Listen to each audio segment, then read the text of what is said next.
So, dear colleagues, partners and friends, unfortunately, we have reached the moment of the day that is the closing of the conference.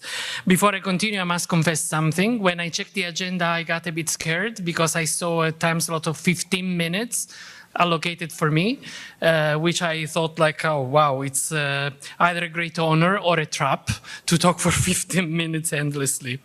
So don't worry, I'm planning to not to use it all, but I'm mindful of the time and of the cocktail that will follow as well. So as I said, we have arrived at the end of a full day and very rich.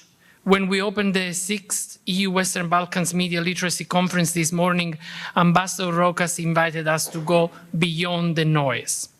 After everything we have heard, discussed, and debated, I think we can say we didn't just go beyond the noise. We also mapped it, analyzed it, started learning how to turn it down. Today, we looked at how platforms shape the information space.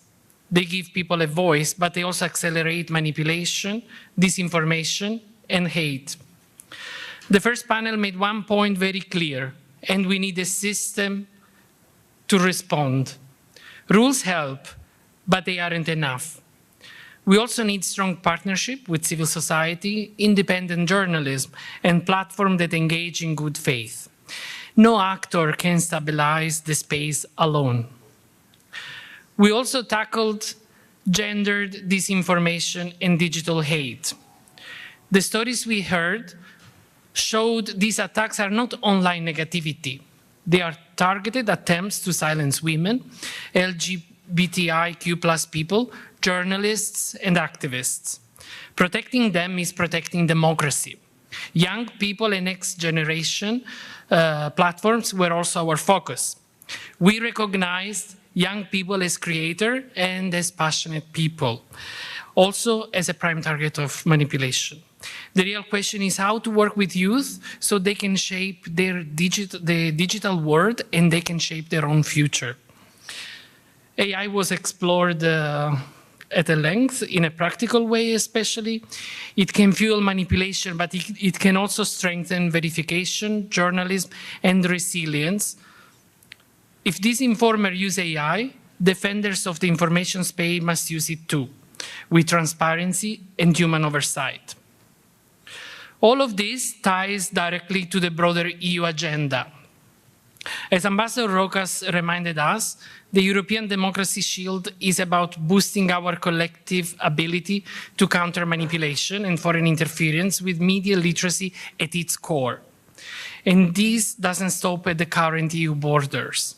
Western Balkans partners and colleagues from the Eastern Partnership face the same threats from the same actors. We share the same information space and we share the responsibility to protect it. And for me, this is the true value of the conference. It builds a community of practice across borders, across institutions, and across professions. I won't give you now, before we go, a long list of next steps, but let me suggest 3 simple follow-ups maybe. First of all, stay in touch. If someone inspired you today, for example, the speaker who spoke before me, reach out.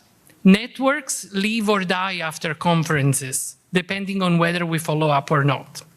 The second point is bring something home.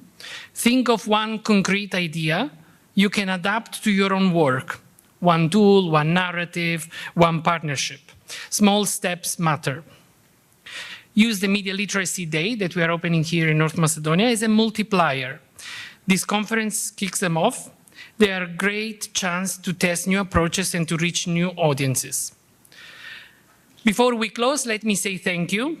Thank you to the Agency for Audio and Audiovisual Media Services for hosting and for being such a steady partner. To all speakers and moderators and panelists for sharing expertise and lessons learned.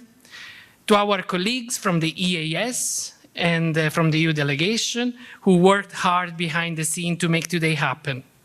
To the interpreters and the technical team for keeping everything running smoothly. And to all of you for spending your day here and contributing with such energy and honesty. One small favor before we wrap up. we have a short evaluation for today's event. There should be a QR code somewhere behind me, I guess. No? Okay, there will be somewhere a QR code. You'll find 5 quick questions.